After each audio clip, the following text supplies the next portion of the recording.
ਸ਼੍ਰੀ ਅਕਾਲ। ਤੁਸੀਂ ਦੇਖ ਰਹੇ ਹੋ ਜਗਬਾਣੀ ਟੀਵੀ ਤੇ ਮੈਂ ਜਤਿੰਦਰ ਸਿੰਘ ਖਹਿਰਾ। ਪਿਛਲੇ ਕਈ ਦਿਨਾਂ ਤੋਂ ਜਾਂ ਕਈ ਮਹੀਨਿਆਂ ਤੋਂ ਕਹਿ ਲਓ ਕਿ ਮੈਂ ਇੱਕ ਡਾਕਟਰ ਦੇ ਨਾਲ ਗੱਲਬਾਤ ਕਰਦਾ ਸੀ, ਡਾਕਟਰ ਰਾਹੁਲ।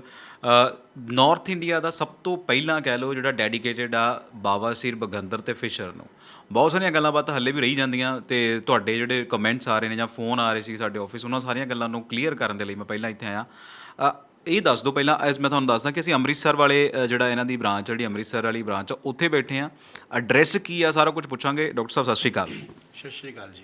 ਅੱਛਾ, ਸਾਨੂੰ ਕਮੈਂਟ ਦੇ ਵਿੱਚ ਇੱਕ ਬੜਾ ਵੱਡਾ ਸਵਾਲ ਆਉਂਦਾ ਵੀ ਤੁਹਾਡੇ ਜਿਹੜੇ ਕਿੱਥੇ ਕਿੱਥੇ ਕਲੀਨਿਕ ਆ, ਕਿਹੜਾ ਐਡਰੈਸ ਆ, ਮਾੜਾ ਜਿਹਾ ਪਹਿਲਾਂ ਉਹ ਤੋਂ ਗੱਲ ਸ਼ੁਰੂ ਕਰ ਲੈਂਦੇ ਆਪਾਂ। देखो जी, हमारा जो हॉस्पिटल है पंजाब में जनता पाइल्स क्लिनिक, तो हमारा लुधियाना मॉडल टाउन एक्सटेंशन में है। ठीक है, कोठी number A 114 near new Krishna मंदिर मॉडल टाउन। ठीक है, है लुधियाने वाला। हाँ, लुधियाना में जी। और दूसरा हमारा हॉस्पिटल है जनता पाइल्स क्लिनिक अमृतसर में। ये पुराना जेल रोड है, ट्रिलियम मॉल की बिल्कुल सामने वाली गली में है। हाँ जी। ਠੀਕ ਹੈ। ਅੱਛਾ, ਤੁਸੀਂ ਜੇ ਤੁਹਾਨੂੰ ਜ਼ਿਆਦਾ ਨਹੀਂ ਪਤਾ ਲੱਗਦਾ ਤਾਂ ਇਹ ਜਿਹੜੇ ਲੈਂਡਮਾਰਕ ਆ ਇਹਨਾਂ ਨੂੰ ਦਿਮਾਗ 'ਚ ਰੱਖਿਓ ਤੇ ਤੁਸੀਂ ਲੁਧਿਆਣਾ ਵੀ ਪਹੁੰਚ ਸਕਦੇ ਹੋ, ਅੰਮ੍ਰਿਤਸਰ ਵੀ ਪਹੁੰਚ ਸਕਦੇ ਹੋ। ਬਹੁਤ ਜਲਦ ਇਹ ਬ੍ਰਾਂਚ ਕਿਤੇ ਹੋਰ ਵੀ ਖੋਲ੍ਹਣ ਲੱਗੇ ਆ, ਉਹ ਵੀ ਜੇ ਦੱਸਣਾ ਹੋਵੇ ਤਾਂ ਤੁਸੀਂ ਦੱਸ ਸਕਦੇ ਹੋ। हाँ जी, देखो हमारा नया सेंटर भी जो है मुक्तसर बनने जा रहा है। हाँ जी। ਠੀਕ ਹੈ, ਤੁਸੀਂ ਮੁਕਤਸਰ ਵਾਲੇ ਹੋ, ਤੁਸੀਂ ਉੱਧਰ ਵੀ ਜਾ ਸਕਦੇ ਹੋ, ਕਿਉਂਕਿ ਸਾਨੂੰ ਨਾ ਬੜੇ ਕਮੈਂਟ ਆਉਂਦੇ ਸੀ ਡਾਕਟਰ ਸਾਹਿਬ ਵੀ ਅਸੀਂ ਕਿੱਦਾਂ ਜਾਈਏ, ਸਾਨੂੰ ਦੂਰ ਵੀ ਪੈਂਦਾ। ਬਠਿੰਡੇ ਵਾਲੀ ਬੈਲਟ ਵਾਲੀ ਜਿਹੜੇ ਮਾਲਵੇ ਵਾਲੀ ਬੈਲਟ ਆ ਉਹਨਾਂ ਨੂੰ ਵੀ ਤੁਸੀਂ ਚਲੋ ਕਵਰ ਕਰ ਲਿਆ। ਹੁਣ ਸਿਆਲ ਆ ਗਏ। ਪੰਜਾਬੀ ਜਾਂ ਨਾਰਥ ਇੰਡੀਅਨ ਦੇ ਵਿੱਚ ਹੁੰਦਾ ਸਿਆਲਾਂ ਦੇ ਵਿੱਚ ਅਸੀਂ ਹੈਵੀ ਖਾਣਾ ਸ਼ੁਰੂ ਕਰ ਦਿੰਦੇ ਹਾਂ। ਕਿੱਦਾਂ ਦਾ ਪਰਹੇਜ਼ ਕਰਨਾ, ਮੈਂ ਉਹ ਤੋਂ ਸ਼ੁਰੂਆਤ ਕਰ ਲਾਂ। ਸਿਆਲਾਂ ਦੇ ਵਿੱਚ ਕਿਹੜਾ ਪਰਹੇਜ਼ ਕਰਨਾ, ਜਿਹਨੂੰ ਬਗੰਦਰ ਹੈ ਜਾਂ ਜਿਹਨੇ ਤੁਹਾਨੂੰ ਟਰੀਟਮੈਂਟ ਵੀ ਕਰਾ ਲਿਆ, ਉਹਨੂੰ ਕੀ ਨਹੀਂ ਖਾਣਾ ਚਾਹੀਦਾ? देखो जी, बगंदर के लिए तो खाने पीने का कोई परहेज नहीं होता स्पेशली, है ना। और पाइल्स के लिए थोड़ा परहेज होता है। जैसे अभी सर्दी का मौसम आ गया है, आप देख रहे हैं, तो उसमें जैसे कि नॉन वेज है वो अवॉइड करें, ड्रिंक बंद करें जिनको पाइल्स और फिशर है। ठीक है, कि उससे क्या होता है, पेट में गर्मी होने के कारण कब्ज़ बनती है, और कब्ज़ लैटिन टाइट आने से गुदा छिल जाती है, जिससे कि जलन, दर्द, चुभन वगैरह होना कॉमन बात है ਜੀ। ਅੱਛਾ, ਇਸ ਤੋਂ ਇਲਾਵਾ ਜਿਹੜਾ ਜਨਰਲ ਬੰਦਾ ਆ, ਹੁਣ ਅੱਜ ਕੱਲ੍ਹ ਮੈਂ ਵੇਖਿਆ, ਕਿਉਂਕਿ ਮੇਰੇ ਸਰਕਲ ਦੇ ਵਿੱਚ ਵੀ ਮੈਂ ਸੁਣਿਆ ਲੋਕਾਂ ਤੋਂ ਵੀ ਸਾਨੂੰ ਕਬਜ਼ ਰਹਿੰਦੀ ਆ, ਸਾਨੂੰ ਬਾਵਾਸੀਰ ਤਾਂ ਨਹੀਂ ਹੋ ਜੂਗੀ? ਜਿਹਨੂੰ ਕਬਜ਼ ਰਹਿੰਦੀ ਹੈ ਵਾਕਿਆ ਉਹਨੂੰ ਬਾਵਾਸੀਰ ਹੋ ਸਕਦੀ ਜਾਂ ਨਹੀਂ? ਨਹੀਂ, ਇਹ ਵੀ ਕੋਈ। जी, आपका काफ़ी अच्छा क्वेश्चन है ये। जिस पेशेंट को पाइल्स है उसको कब्ज़ रहेगी, क्योंकि कब्ज़ के कारण ही पाइल्स बनती है और पाइल्स के कारण ही कब्ज़ रहती है। जी। कुछ पेशेंट आते हैं हमारे पास कि डॉक्टर साहब हमें दवाई दे दो, और मैं आपकी वीडियो के माध्यम से बार बार ये बताना चाहता हूँ कि दवाई के लिए या ऑपरेशन वाले पेशेंट जो हमारे पास ना आए। हमारा तो ट्रीटमेंट है बिना ऑपरेशन होता है, नॉन सर्जिकल, जैसे कि जर्मन मशीन द्वारा, ठंडे मशीन द्वारा, या अपना शार सूत्र द्वारा, या इंजेक्शन थेरेपी द्वारा। हाँ जी। ਅੱਛਾ, ਸਾਨੂੰ ਬੜਾ ਔਖਾ ਟਾਈਮ ਮਿਲਿਆ। ਅੱਜ ਪਹਿਲਾਂ ਤਾਂ ਮੇਰੀ ਸ਼ਿਕਾਇਤ ਹੈ ਵੀ ਅਸੀਂ ਬਹੁਤ ਵੇਟ ਕੀਤਾ, ਮੇਰੀ ਟੀਮ ਵੀ ਵਿਚਾਰੀ ਫੈਡ ਅਪ ਹੋ ਗਈ, ਮੈਂ ਵੀ ਹੋ ਗਿਆ। ਅੱਛਾ, ਜਿੱਦਾਂ ਹੁਣ ਇਹ ਵੀ ਗੱਲ ਆ ਵੀ ਤੁਸੀਂ ਕਹਿੰਦੇ ਵੀ ਅਸੀਂ ਬਿਨਾਂ ਆਪਰੇਸ਼ਨ ਤੋਂ ਕਰਦੇ ਹਾਂ, ਮੈਨੂੰ ਲੱਗਦਾ ਬਾਕੀ ਲੋਕ ਵੀ ਬਿਨਾਂ ਆਪਰੇਸ਼ਨ ਤੋਂ ਹੀ ਚਾਹੁੰਦੇ ਆ, ਕਿਉਂਕਿ ਮੈਂ ਇੱਕ ਗੱਲ ਸੁਣੀ ਸੀ, ਆਪਾਂ ਸ਼ਾਇਦ ਗੱਲ ਡਿਸਕਸ ਵੀ ਕੀਤੀ ਸੀਗੀ। ਕਹਿੰਦੇ ਜਿਹੜਾ ਆਪਰੇਸ਼ਨ ਕਰਾ ਲੈਂਦਾ ਉਹਦਾ ਮੋਸ਼ਨ ਦੇ ਉੱਤੇ ਕੰਟਰੋਲ ਨਹੀਂ ਰਹਿੰਦਾ, ਜੇ ਉਹਨੂੰ ਲੈਟਰਿੰਗ ਆਈ ਆ ਤਾਂ ਉਹ ਮਾੜਾ ਵੀ ਕੰਟਰੋਲ ਨਹੀਂ ਕਰ ਸਕਦਾ, ਉਹਨੂੰ ਜਾਣਾ ਹੀ ਪੈਂਦਾ। ਬਾਕੀ ਤਾਂ ਹੁੰਦੀ ਆ जी, सबसे बड़ी बात जो ऑपरेशन करते हैं उसमें क्या होता है, दो तरह के ऑपरेशन होते हैं बड़े हॉस्पिटलों में। ठीक है, एक तो वो करते हैं स्टेपलर का, दूसरा होता है हेमरेक्टोमी, यानी कि स्पाइनल लगा के, इंजेक्शन लगा के, टेस्टिंग वेस्टिंग के बाद मस्सों को काट देते हैं, टाँके लगा देते हैं। उससे महीना भर पेशेंट को पीड़ा रहती है, पेन रहता है, किसी किसी कॉम्प्लिकेशन ब्लीडिंग हो जाती है। और ऑपरेशन के बाद एक बीमारी होती है स्टेनोसिस, यानी कि लैट्रिन से छोटा हो जाता है, सुकड़ जाता है, इसका प्रोक्टैक्टिस ही बोल सकते हैं। किसी पेशेंट में ये होता है जो हमारा स्पिंचर होता है वो कट जाता है, लैट्रिन निकलती रहती, कंट्रोल बिल्कुल ख़त्म हो जाता है वो। हाँ जी, हमेशा के लिए। ਮਤਲਬ ਇਹ ਕਹਿ ਲਓ ਵੀ ਰਿਸਕੀ ਆ। ਪਰ ਜਿਹੜਾ ਹੁਣ ਤੁਹਾਡੇ ਆ ਜਿਹੜਾ ਉਹਦੀ ਗਾਰੰਟੀ ਤੁਸੀਂ ਲਿਖ ਕੇ ਮੋਹਰ ਲਾ ਕੇ ਦੇ ਦਿੰਦੇ ਆ, ਤੇ ਇਹ ਬਿਨਾਂ ਆਪਰੇਸ਼ਨ ਤੋਂ ਕਿਉਂਕਿ ਹੁਣ ਵੱਡੇ ਸਰਜਨ ਕਹਿੰਦੇ ਸੀ ਅਸੀਂ ਆਪਰੇਸ਼ਨ ਕਰਦੇ ਹਾਂ ਤਾਂ ਨਹੀਂ ਕੋਈ ਗਾਰੰਟੀ, ਉਹ ਪਹਿਲਾਂ ਦੱਸ ਦਿੰਦੇ ਵੀ ਕਿ ਯਾਰ ਇੱਦਾਂ ਹੋ ਜਾਂਦਾ, ਕਿ ਯਾਰ ਨਹੀਂ ਹੁੰਦਾ, ਜਿਹੜੇ ਤੁਸੀਂ ਦੱਸੀਆਂ। ਤੁਸੀਂ ਕਿੱਦਾਂ ਗਾਰੰਟੀ ਦੇਈ ਜਾਂਦੇ ਫਿਰ? देखो जी, गारंटी इसके लिए देते हैं, हमने अभी तक जितना भी पेशेंट ट्रीटमेंट किया है आज तक दोबारा कभी रिकरेंस आया नहीं है। दोबारा कभी भविष्य में रिकरेंस आएगा तो हम फ्री ऑफ कॉस्ट उस चीज़ के लिए ट्रीटमेंट करने के लिए तैयार हैं सर। ਜੀ। ਅੱਛਾ, ਜਦੋਂ ਤੁਸੀਂ ਠੰਡੀ ਮਸ਼ੀਨ ਆਪਾਂ ਬੜੀ ਵਾਰੀ ਡਿਸਕਸ ਕਰ ਲਈ, ਸਾਰਾ ਕੁਝ ਬੜੀ ਵਾਰੀ ਡਿਸਕਸ ਕਰ ਲਿਆ, ਇਹ ਪ੍ਰੋਸੀਜਰ ਜਿਹੜਾ ਹੈ ਸਾਰਾ ਪ੍ਰੋਸੀਜਰ ਚਾਹੇ ਉਹ ਸਾਫ ਸੁਥਰਾ ਕੋਈ ਕਰਾਉਂਦਾ, ਚਾਹੇ ਠੰਡੀ ਮਸ਼ੀਨ ਨਾਲ ਕਰਾਉਂਦਾ, ਚਾਹੇ ਕੋਈ ਹੋਰ ਤਰੀਕਾ ਹੈ, ਕਿੰਨਾ ਕੁ ਟਾਈਮ ਲੱਗ ਜਾਂਦਾ ਇੱਥੇ? देखो जी, हमारे यहाँ पहले तो पेशेंट आता है, ओपीडी प्रोसीजर होता है हमारे यहाँ 10 से 15 मिनट प्रोसीजर होता है हमारे यहाँ, ओपीडी प्रोसीजर। पेशेंट ट्रीटमेंट करा के ईजिली जा सकता है, कोई दिक्कत समस्या कभी नहीं आती। 7 दिन बाद पेशेंट को चेकअप के लिए बुलाते हैं देखने के लिए, और 15-20 दिन का थोड़ा हम परहेज बताते हैं जो कि पेशेंट को करना ज़रूरी है। जैसे कि अंडा है, मीट, केला, चावल, गरम मसाला हम बंद कराते हैं पेशेंट का। ਅੱਛਾ ਕੇਲੇ ਦੇ ਨਾਲ ਕਬਜ਼ ਹੁੰਦੀ ਹੈ ਵੈਸੇ ਕੇਲਾ बिल्कुल होती है जी। ਕੇਲਾ ਫਿਰ ਕੇਲਾ ਤਾਂ ਕਹਿੰਦੇ ਜਿਹੜਾ ਤੁਸੀਂ ਬ੍ਰੇਕਫਾਸਟ 'ਚ ਲੈ ਲਓ ਕਿਉਂਕਿ ਉਹ 'ਚ ਪੋਟਾਸ਼ੀਅਮ ਬਹੁਤ ਹੈ ਉਹਦੇ 'ਚ ਸ਼ੂਗਰ ਬੈਲੈਂਸ ਕਰਨ ਦਾ ਬਹੁਤ ਵਧੀਆ ਤਰੀਕਾ ਤੇ ਤੁਸੀਂ ਕਹਿੰਦੇ ਕੇਲਾ ਖਾਓ ਨਾ देखो आपने एक बात सुनी होगी, पहले कहते थे बड़े बुजुर्ग, जैसे किसी को लूज मोशन लग जाता था, है ना, तो उसमें कहते थे भाई ये केला खा लो कब्ज हो जाएगी। सुना होगा आपने इसका। ਅੱਛਾ ਨਹੀਂ ਫਿਰ ਕਈ ਵਾਰੀ ਹੁੰਦਾ ਨਾ ਵੀ ਤੁਸੀਂ ਕਈਆਂ ਨੂੰ ਬ੍ਰੇਕਫਾਸਟ ਜਾਂ ਉੱਦਾਂ ਆਦਤ ਹੁੰਦੀ ਵੀ ਕਿ ਕੇਲਾ ਖਾਣਾ ਆ ਉਹ ਬਿਲਕੁਲ ਹੀ ਨਹੀਂ ਖਾ ਸਕਦਾ ਜਾਂ ਖਾ ਲੂਗਾ नहीं नहीं नहीं, कुछ जैसे जिम वाले बच्चे होते हैं जो कमज़ोर दुबले पतले होते हैं, वो केले के साथ दूध का सेवन ज़्यादा करते हैं ताकि वेट बढ़े, उससे कब्ज़ रहता है। अब आप कहते हैं प्रोटीन है, प्रोटीन से कब्ज़ रहता है, ऐसा नहीं है। बैलेंस करके चलो ना उस चीज़ को आप। ਠੀਕ ਹੈ हाँ जी। ਅੱਛਾ ਬੈਲੈਂਸ ਕਰਨ ਦੇ ਲਈ ਕੀ ਕਰ ਸਕਦਾ ਬੰਦਾ बैलेंस के लिए मान लो जी किसी पेशेंट में कैल्शियम की कमी है तो उसको कैल्शियम ज़रूरी है, दूध भी ज़रूरी है, पनीर भी ज़रूरी है। मैं आपको बताना चाहता हूँ कैल्शियम जो होता है, जितनी वाइट चीज़ें होती हैं, सफ़ेद चीज़ होती हैं, या अंडा हुआ या आपका पनीर हुआ या दूध हुआ, इनमें सब में कैल्शियम पाया जाता है। और जितनी भी जैसे कि ग्रीन चीज़ होती हैं, हरी चीज़ें होती हैं, उनमें पाया जाता है आयरन, फोलिक एसिड। हाँ जी। ਤੋ ਹੁਣ ਤੁਸੀਂ ਕਹਿੰਦੇ ਬੈਲੈਂਸ ਕਰਨਾ ਮੇਰਾ ਸਵਾਲ ਇਹ ਸੀਗਾ ਵੀ ਜਿਹੜਾ ਵਿਚਾਰਾ ਹੁਣ ਮਜਬੂਰਨ ਨੂੰ ਹੁਣ ਮੇਰੇ ਵਰਗਾ ਜਿਮ ਜਾਣ ਲੱਗ ਪਿਆ ਉਹ ਪ੍ਰੋਟੀਨ ਇਨਟੇਕ ਕਰਨਾ ਸ਼ੁਰੂ ਕਰ ਦਿੱਤਾ ਉਹਨੇ ਹੁਣ ਉਹ ਬੈਲੈਂਸ ਕਰਨ ਲਈ ਕੀ ਕਰੇ ਮੁੰਡਾ तो उसके लिए ये है जैसे कि आप पेशेंट को हमने जांच कराया, पेशेंट में मान लो कैल्शियम की कमी है, सपोज है ना, तो हम उसको पूरा करेंगे, दवाई देंगे उसकी। अगर मान लो प्रोटीन की कमी है तो प्रोटीन की दवाई दी जाएगी। अगर मान लो किसी में पहले ही प्रोटीन पूरा है बॉडी में, आप उसकी एक्स्ट्रा मेडिसिन लोगे या वैसे सप्लीमेंट लोगे तो उससे क्या होगा, यानी बैलेंस तो हो ही जाएगा सर मामला।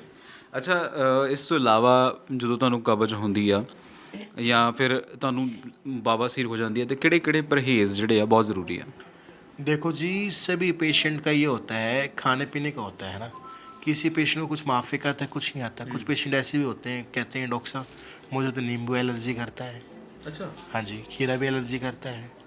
ये सब में वो सेट नहीं बैठता, सबका अलग अलग है ना। फिर भी आप जैसे कि तीखा तेल मसाला ना खाएं, गर्म चीज़ों का सेवन कम करें, ऐसी चीज़ें लें, फाइबर डाइट ज़्यादा लें जिससे पेट साफ रहे, लैट्रिन खुल के आए, इसमें आपको जोर ना लगाना पड़े, प्रेशर ना लगाना पड़े लैट्रिन करने में। ਅੱਛਾ ਇੱਕ ਸਵਾਲ ਚਲੋ ਇਹ ਮੇਰੇ ਪਰਹੇਜ਼ਾਂ ਵਾਲੇ ਸਵਾਲ ਤੇ ਹੋ ਗਏ ਆ ਜ਼ਿੰਦਗੀ ਦੇ ਵਿੱਚ ਵੈਸੇ ਪਰਹੇਜ਼ ਕਰਨਾ ਕਿੰਨਾ ਕੁ ਜ਼ਰੂਰੀ ਹੈ ਤੁਸੀਂ ਕਿੰਨਾ ਕੁ ਪਰਹੇਜ਼ ਕਰਦੇ ਹੋ ਕਿਹੜੀਆਂ ਕਿਹੜੀਆਂ ਚੀਜ਼ਾਂ ਲਈ ਪਰਹੇਜ਼ ਕਰਦੇ ਹੋ ਖਾਣ ਲੱਗੇ ਵੀ ਆਹ ਨਹੀਂ ਮੈਂ ਖਾਣਾ ਇਹ ਨਹੀਂ ਖਾਣਾ ਬੀਂਗਾ ਡਾਕਟਰ देखो जी मेरा अगर मान लो जैसे कि अभी मैं थोड़ा मेरा भी वेट बढ़ा है, अभी सीटिंग ज़्यादा रहती है मेरी थोड़ी, तो मेरा मानना जो है जैसे अब थोड़ी सर्दी आ गई, डेली मैं 1 घंटा वर्कआउट करता हूँ डेली, ठीक है। एक समय पे आपको लंच करना चाहिए, डिनर टाइम टू टाइम करना चाहिए, ब्रेकफास्ट हैवी करना चाहिए, नींद पूरी लेनी चाहिए आपको, दिन में 3 से 4 लीटर पानी पीना चाहिए, ठीक है। ਛੋਟੀਆਂ ਛੋਟੀਆਂ ਚੀਜ਼ਾਂ ਜਿਹੜੀਆਂ हाँ बस बस थोड़ा ਠੀਕ ਹੈ ਅੱਛਾ ਹੁਣ ਪੈਸਿਆਂ ਦੇ ਉੱਤੇ ਆ ਜਾਂਦੇ ਮੈਨੂੰ ਹਰ ਕੋਈ ਕਹਿੰਦਾ ਸੀ ਵੀ ਤੁਸੀਂ ਪੈਸੇ ਵੀ ਦੱਸਿਆ ਕਰੋ ਕਿੰਨਾ ਕੁ ਇਲਾਜ ਤੇ ਖਰਚਾ ਆ ਜਾਂਦਾ ਇਹ ਇਲਾਜ ਦੇ ਉੱਤੇ ਕਿੰਨਾ ਕੁ ਖਰਚਾ ਆ ਜਾਂਦਾ ਡਾਕਟਰ ਸਾਹਿਬ देखो जी खर्चे की बात ये है, कमेंट बॉक्स में डालते हैं बार बार, ये हमारे जो दर्शक हैं या हमारे पेशेंट जो हैं बार बार ये कहते हैं डॉक्टर साहब खर्चे क्यों नहीं दसते, खर्चा क्यों नहीं दसते। खर्चे इसलिए नहीं दसते कि सब पेशेंट की कंडीशन अलग अलग होती है सर, सबकी एक जैसी प्रॉब्लम नहीं होती। किसी को पाइल्स 1st ग्रेड की है, किसी को 2nd ग्रेड की है, किसी को 3rd ग्रेड की है, किसी 4 ग्रेड की है, किसी को फिशर है, किसी को फिस्टुला है, किसी को पोलैप्स है, किसी को कैंसर है, सबका अलग अलग होता है। ये हमारा वो नहीं है कि आपका भाई इतना जैसे ऑपरेशन वाले कर देते हैं पाइल्स का इतना लगे, फिशर इतना लगे, हमारे यहाँ लूट मारनी है। एक छोटी सी 200 रुपये की ओपीडी चार्ज होती है हमारी चेकअप की। हमारे जो सर्जन हैं, डॉक्टर जनरल सर्जन जो हमारे, वो चेकअप करके प्रोडोस्कोपी करके हम आपको बता देते हैं भाई इसका इलाज का खर्चा इतना पड़ेगा, इतने दिन आपको परहेज करना है, इतने समय में आप ठीक हो जाओगे। हाँ जी ਠੀਕ ਹੈ ਅੱਛਾ ਹੁਣ ਮੈਂ ਦੇ ਇਲਾਜ ਦਾ ਖਰਚਾ ਵੀ ਆਪਾਂ ਨੂੰ ਪਤਾ ਲੱਗ ਗਿਆ ਤੁਸੀਂ ਥੋੜੇ ਜਿਹੇ ਲੋਕਾਂ ਦਾ ਫ੍ਰੀ ਵੀ ਇਲਾਜ ਕਰਦੇ ਹੋ ਉਹ ਕਿਹੜੇ ਲੋਕੀ ਆ काफ़ी पेशेंट है जी हमारे पास, ऑन रिकॉर्ड है वो। फ्री का मतलब ये होता है जी उसमें थोड़ा वो जैसे हमारा मेडिसिन देखो हम लेते ही हैं, कोई भी हॉस्पिटल है ऐसा तो नहीं कि अपनी तरफ से ही करेंगे, उसमें हमारा जैसे हमारे डॉक्टर का चार्ज होता है और हमारा आईपीडी का चार्ज होता है, बेड चार्ज होता है या और एक्स्ट्रा मेडिसिन चार्ज होता है, वो हम नहीं लेते पेशेंट से। वो उन लोगों के लिए है जो विकलांग है पेशेंट, ठीक है, और जो पूरी जिनकी आर्थिक स्थिति कमज़ोर है जी। ਅੱਛਾ, ਹੁਣ ਕੋਈ ਵੀ ਤੁਹਾਨੂੰ ਆ ਕੇ ਕਹਿ ਦੇ ਵੀ ਮੇਰੀ ਆਰਥਿਕ ਸਥਿਤੀ ਕਮਜ਼ੋਰ ਆ, ਫਿਰ ਕਿੱਦਾਂ ਕਰਦੇ? काफ़ी पेशेंट आए हैं ऐसे, ਹਾਂ। आते हैं सर BMW में या ओडी में आके भाई लिखवा लाएं कहीं से गाँव वाँव सर प्रधान वगैरह से कि हम गरीब हैं। फिर ऐसे नहीं, हम कुछ पेशेंट आते हैं, एक पेशेंट आया हमारे पास, उसके पास क्लोनोस्कोपी भी MRI भी करा रखी है, बड़े हॉस्पिटल में करा रखी है, वो आके कहता मैं गरीब है, ये तो कोई वो है नहीं ना। ਮਤਲਬ ਜੱਜ ਕਰ ਲੈਂਦੇ ਤੁਸੀਂ ਵੀ? हाँ बस ये आर्थिक स्थिति पता लग ही जाता है पेशेंट का भाई। पेशेंट कुछ पेशेंट है समर्थ हैं, कई कई साल से बीमारी को दवा रखे रहते हैं, पैसे ना होने के कारण इलाज नहीं हो पाता, तो हमारी ट्रस्ट हमारे जो हॉस्पिटल हम करते हैं इलाज जाँच होता है। ਇੱਕ ਸਵਾਲ ਮੇਰਾ ਸੀਗਾ ਵੀ ਬਲੱਡ ਲਾਸ ਹੁੰਦਾ ਹੈ ਬਾਬਾ ਸੀਰ ਦੇ ਵਿੱਚ? ਬਲੱਡ ਲਾਸ ਜਦੋਂ ਕਹਿੰਦੇ ਵੀ होता है जी ब्लड लॉस, जो कि इंटरनल पाइल्स होते हैं जिसको हम मोके बनते हैं, मोके में जब ब्लड भर जाता है इकट्ठा हो जाता है, लैट्रिन का दबाव पड़ने से जोर पड़ने से मस्तिष्क फट जाते हैं, फटने के कारण ब्लड आता है, कभी आता है कभी बंद हो जाता है। पेशेंट सोचता है कि मैंने छोटी मोटी मेडिसिन ले ली, आराम मिल जाता है, कुछ मिली टेम्परी रिलीफ हो जाता है, वही बीमारी बढ़ते बढ़ते अंदर कब कैंसर बन जाएगी उसमें पता नहीं लग नहीं पाता पेशेंट को भी। हाँ जी। ਅੱਛਾ, ਇਹ ਤੇ ਹੋ ਗਿਆ ਵੀ ਬਲੱਡ ਲਾਸ ਹੁੰਦਾ। ਮੈਂ ਕਿਸੇ ਦੇ ਸੁਣਿਆ ਸੀ ਕਹਿੰਦੇ TLC ਵਗੈਰਾ ਜਿਹਨੂੰ ਇਨਫੈਕਸ਼ਨ ਕਹਿੰਦੇ ਆ, ਜੇ ਤੁਹਾਨੂੰ ਬਾਵਾਸੀਰ ਹੋਵੇ ਤਾਂ ਇਨਫੈਕਸ਼ਨ ਵੀ ਬਹੁਤ ਵੱਧ ਜਾਂਦਾ ਤੁਹਾਡੇ ਅੰਦਰ, TLC ਬਹੁਤ ਵੱਧ ਜਾਂਦੀ ਹੈ। नहीं TLC नहीं बढ़ती इससे, किसने कहा आपसे ये? ਮੈਂ ਕਿਸੇ ਨਾਲ ਗੱਲ ਹੀ ਕਰ ਰਿਹਾ ਸੀ, ਉਹ ਕਹਿੰਦਾ ਵੀ ਮੈਂ ਨਾ ਉਹਨੇ ਬਾਹਰ ਜਾਣਾ ਸੀਗਾ ਤੇ ਉਹਨੂੰ ਕਹਿੰਦਾ ਵੀ ਮੈਂ ਉਹ ਕਰਾਇਆ, ਮੈਡੀਕਲ ਕਰਾਇਆ, ਮੈਨੂੰ ਸ਼ਾਇਦ ਬਾਵਾਸੀਰ ਜਾਂ ਕਬਜ਼ ਰਹਿੰਦੀ ਸੀ, ਮੇਰੇ ਉਹਦੇ ਨਾਲ TLC ਵੱਧ ਗਈ। बवासीर से कब से TLC कभी नहीं बढ़ती सर। अगर मान लो किसी का एब्सेस है, फोड़ा है, पैरल एब्सेस हो जाता है, उसमें पेशेंट को कुछ हद तक TLC बढ़ सकती है या ESR बढ़ जाता है, बुखार भी आ सकता है जब पस का कलेक्शन होता है पैरल एब्सेस फोड़े में। ਠੀਕ ਹੈ। ਅੱਛਾ, ਇੱਕ ਵਾਰ ਮੈਂ ਨਾ ਵੈਸੇ ਬੜੀ ਵਾਰੀ ਤੁਹਾਡੇ ਤੋਂ ਇਹ ਸਵਾਲ ਪੁੱਛਿਆ ਵੀ ਆ ਤੇ ਦੁਬਾਰਾ ਪੁੱਛੂੰਗਾ, ਹਾਈਜੀਨ ਕਿੱਦਾਂ ਰੱਖੀ ਜਾਵੇ? हाइजीन तो जितना रखी जाए उतना बेटर है सर। अब हम नहाते डेली हैं, सुबह नहाते हैं, शाम को भी नहाते हैं, साबुन भी लगाते हैं, तो ये हमारी बॉडी का पार्ट्स तो है सर, इसको सफाई करते हैं। अब वेस्टर्न कल्चर में लोगों को पायल ज़्यादा है, बाहर जो रहते हैं फॉरेन में, क्यों वहाँ पे टिश्यू पेपर का यूज़ करते हैं सर, वो वैसे यूज़ होता नहीं, पानी की मात्रा कम यूज़ करते हैं। हमारे यहाँ फिर भी बहुत इंडिया में काफ़ी सफाई क्लीनिंग रखते हैं लोग ऑलरेडी पहले ही, कि पानी अच्छे से वाश करते हैं, कम से कम मेरा मानना है 4-5 लीटर पानी तो यूज़ कर ही लेते हैं सफाई के लिए लोग यहाँ। ਸਹੀ। बिल्कुल। ਮਤਲਬ ਇਸ ਤੋਂ ਇਲਾਵਾ ਕੀ ਹੋ ਸਕਦਾ? ਤੁਸੀਂ ਮੈਨੂੰ, ਕਿਉਂਕਿ ਆਪਾਂ ਆਫ ਦਾ ਕੈਮਰਾ ਗੱਲ ਕਰਦੇ ਸੀ, ਤੁਸੀਂ ਕਹਿੰਦੇ ਸੀ ਵੀ ਉਸ ਨੂੰ ਕਈ ਵਾਰ ਤੁਸੀਂ ਆਇਲ ਵਗੈਰਾ ਜਾਂ ਗਲਿਸਰੀਨ ਵਗੈਰਾ ਲਾਉਣਾ ਜ਼ਰੂਰੀ ਆ। ग्लाइसिन से कोई मतलब नहीं, ग्लाइसिन तो मान लो किसी को इन्फ्लेमेशन वगैरह होती है उसके लिए होता है। ऑयलिंग अच्छा रहता है, जैसे जितने भी हमारे सुराख हैं, जैसे ना ये अपना क्या नाम है, कान है, ये है, जैसे सर्दी का मौसम हो गया, किसी को नज़ला रहता है, एलर्जी रहती है, तो सरसों का ऑयल वगैरह बेस्ट रहता है, उससे जो गंदगी होती है अंदर नहीं जाती, जिससे कि मतलब एलर्जी की प्रॉब्लम नहीं रहती, और मॉइस्चराइजर रहता है। अब सर्दी आ गई है, लोग पुराने समय में आप देखते हैं कि लोग जैसे कि धूप में बैठ के मालिश करते थे, गर्म कपड़े पहनते थे, गुनगुना पानी पीते थे, है ना। और पुराने टाइम में तो लोग धूप में बैठे रहते थे, काफ़ी हमारे दादी जी भी और बड़े बुजुर्ग में वो अपना सीलती रहती थी, कपड़े खुद भी बनाते थे उस टाइम, आपको पता ही है सारा। ਚਲੋ, ਇਹ ਤਾਂ ਸੀਗਾ ਸਾਡੇ ਅੱਜ ਦੇ ਸਵਾਲ। ਵੈਸੇ ਜੇ ਤੁਸੀਂ ਜਾਂਦੇ ਜਾਂਦੇ ਕੁਝ ਕਹਿਣਾ ਚਾਹੋ ਤਾਂ? देखो जी, मैं ये कहता हूँ अगर किसी को भी पाइल्स या फिशला या फिशर है, वो ऑपरेशन बिल्कुल भी ना कराए। ऑपरेशन कराने से काफ़ी कॉम्प्लिकेशन हो सकती है। हमारे यहाँ काफ़ी सेफ ट्रीटमेंट है। सबसे बड़ी बात एक OPD प्रोसीजर है और रीजनेबल चार्ज होता है, कोई एक्स्ट्रा चार्ज नहीं है।